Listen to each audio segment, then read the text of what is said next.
عايزة تعملي الكوسة وتطلع معاكي بالشكل ده كده.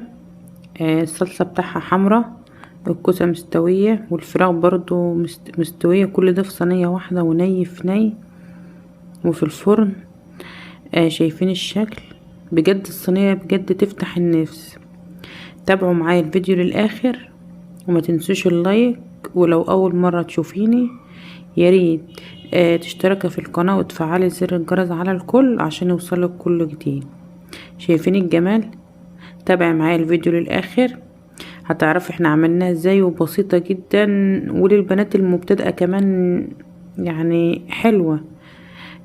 طبعا ستات البيوت طبعا كلهم ما شاء الله عليهم، يعني احنا بنتكلم اللي هم لسه مبتدئين يعني. فتابع معايا الفيديو للآخر وان شاء الله الطريقة حلوة وجميلة، ومكوناتها طبعا موجودة في كل بيت. كملوا معايا الفيديو للآخر. في البداية وكالعادة نصلي على النبي الأول عليه أفضل الصلاة والسلام. معايا كوسة. أضمن حاجة لغسيل الكوسة اللي هنعملها بقشرها. رش ملح، وبالملح كده ادعكي كل كوساية كده حلو، تضمن اللي لو في أي حاجة في القشرة هتطلع. الطريقة دي جميلة جدا، جربوها في غسيل الخضار. رش ملح وادعكي كده كل كوساية زي ما انا بعمل كده، هتنضف وهتبقى جميلة جدا. كل كوساية ادعكيها كده حلو. وهتنزلي طبعا يجيب معلقتين خل كبار كده او 3 شوية حلوين يعني زي ما انا حطيت كده، وادعكيهم برضو بايدك كلهم، كل المكونات مع بعضها كده حلو. وبنفس الملح والخل هنمسك الكوسة نقطعها كده. طبعا الكوسة بتستوي بسرعة، فاحنا هنكبر التقطيعة زي ما انتوا شايفين كده، عشان انا هعمل معاها فراخ. فعلى ما الكوسه تستوي يكون الفراخ استوت برضو. لو رققت في التقطيعه هتتهري معاك الكوسه بسرعه. فانا عايزه التسويه بتاعه الكوسه والفراخ مع بعض واحده، فهنخليها مش هنرققها بنفس ما انتوا شايفين كده. نغسلها بقى كل ده مع بعض في الحنفيه تحت الميه يعني. طبعا بقى الخل والملح هينزل مع الميه كده. غسلنا الكوسه تمام وشطفناها حلو وقطعناها. معايا صينيه بقى، اي نوع صينيه عندك، هتشيلي من الميه كده وتحطي في الصينيه. طبعا الكوسه خفيفه جدا وبيبقى طعمها جميل جدا لو عملتها صح. وافضل حاجه للكوسه ان انت تعملها في صينيه مع لحمه مع فراخ مع كفته رز، بتديها طعم وبتبقى جميله جدا.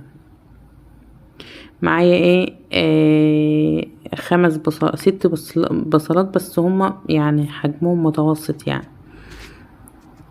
البصل طبعا في الاكل بيبقى جميل جدا، وانا بحب الثوم والبصل كتير في الاكل. فهنقطع البصل كله حلقات كده، وهندعك البصل مع الكوسة بالشكل اللي انتوا هتشوفوا كده. انا قطعت البصل اهو، بحاول بقى افصص البصل من بعضه كده حلقات، يعني اسيب يعني افصص الحلقات من بعضها كده زي ما انتوا شايفين. وامسك الكوسة والبصل بالتقليب كده، اخلي البصل والكوسة مع بعض زي ما انتوا شايفين كده بالظبط. معايا فراخ مغسولة حلو ومنقوعة زي ما انتوا شايفين كده برضو. هقلب الفراخ مع الكوسة والبصل، هخلي بقى يعني يندمجوا برضو مع بعض زي ما عملت مع البصل والكوسة اول مرة.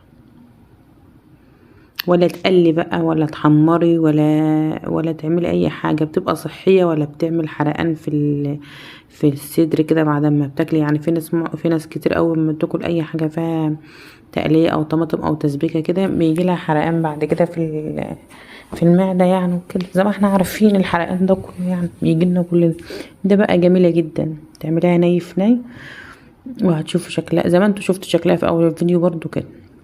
معايا طماطمتين او 3 حلوين. معايا رستوم كاملة متقشرة برضو. هحط معلقتين حلوين من معجون الطماطم عشان تظبط لك اللون حلو يعني. هنزل طبعا بشويه ميه حلوين كده. طبعا انت ونظرك بقى، انت الصينيه اللي انت عاملاها هتشوفيها هتحتاج من الصلصه قد ايه.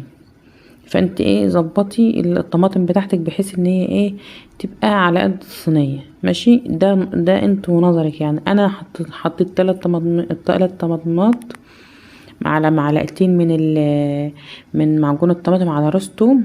حطيت التوابل بتاعتي شويه من الهيل كده او الحبهان، ندي نكهه جميله جدا.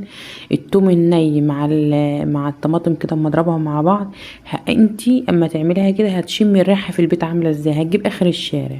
التوم الني اما بتحطي ني كده على الاكل، خصوصا بقى اما بتحطها في الفرن كده مع اي اكله تحطها في الفرن او على بوتاجاز على نار هاديه، شمي الريحه بقى. التوم بتبقى ريحته جميله جدا مع الاكله كده، بتطلع بص يعني مش عايزه اقولك يعني، جربيها وانت هتشمي الريحه بنفسك. حطيت التوابل بتاعت التوم بودرة بقى وشوية توابل كده اللي موجودة عندك، ده كله دمجتهم مع بعض وحطيتهم كده على الصينية زي ما انتوا شايفين. بدل بقى ما ارجع احط بقى ايه توابل لوحدها واقلب، لا كل ده اضربه مع بعض في الخلاط وايه وانزلي ايه زي ما انت بالشكل كده. حطيت 3 معالق كده من السمنة البلدي. السمنة البلدي بقى وما ادراك ما السمنة البلدي. سبتها في الفرن على نار هادية وانتوا شايفين الشكل اهو. كل لما تسيبها كمان في الفرن كل لما هتتسبك معاكي وهتتقل وهتبقى في الطعم اجمل واجمل. ما شاء الله ملحها مظبوط. الفراخ مستويه زي ما انتوا شايفين اهيت، بس هي كانت طالعه من الفرن يعني ايه. الكوسه برضو اهيت مش مهريه بنفس سوى الفراخ زي ما قلت لكم. ما شاء الله جميله، مع بقى صينيه رز معمر او مدسوس في الفرن. بس مش عايزه حاجه الاكله دي بقى تاني بقى طبق سلطه بقى كده ومخللات، وبألف هنا للي شاف وبألف هنا للي كل، وربنا يحسن ما بين ايديكم جميعا. ما تنسوش بقى اللي شافني الاول مره يعمل اشتراك ويفعل زر الجرس على الكل، ولايك وكومنت حلوه كده، قولوا لي رايكم في الاكله يعني. بسيطه ومش مكلفه وزي ما انتوا شايفين كده ما شاء الله تفتح النفس والله. انا بحب الاكلات دي عن نفسي، انا بحب الاكلات اللي هي ايه وصحيه، ني في ني ده بتبقى صحيه كمان غير ما بتقلب بقى وايه زي ما قلنا في الفيديو. جربوها قولوا له رايكم، وممكن تعملي صينيه البطاطس بنفس الطريقه برضو، صينيه بطاطس بالفراخ. في رعايه الله، مع السلامه.